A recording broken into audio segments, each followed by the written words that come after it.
Sementara itu, zikir bersama yang dirangkai dengan sholat subuh bersama dipusatkan di Masjid Agung Darussalihin Idirayu Aceh Timur, mewarnai peringatan Maulid Nabi besar Muhammad SAW tahun 1440 Hijriah. Dalam rangka menggalakkan sholat subuh berjamaah, jajaran Polres Aceh Timur berinisiasi membentuk program pejuang subuh dengan mengajak seluruh elemen masyarakat mulai dari ulama, umara, hingga tokoh masyarakat lainnya. Kegiatan ini dilaksanakan setiap subuh minggu dengan melakukan safari dari masjid ke masjid.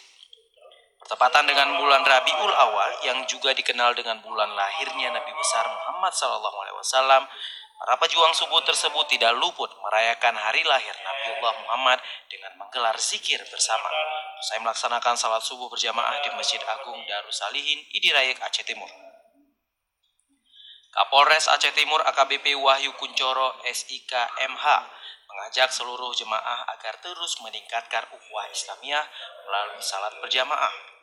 Karena dalam salat berjamaah, selain meningkatkan hubungan manusia dengan Allah, namun juga hubungan manusia dengan manusia lainnya.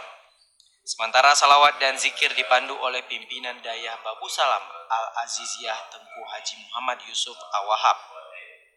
Selain Kapolres, Bupati Aceh Timur Haji Hasballah juga ikut hadir pada peringatan Maulid dan salat berjamaah serta zikir bersama ini. Dalam kesempatan tersebut, Bupati Aceh Timur. Ya, saudara, kita beralih ke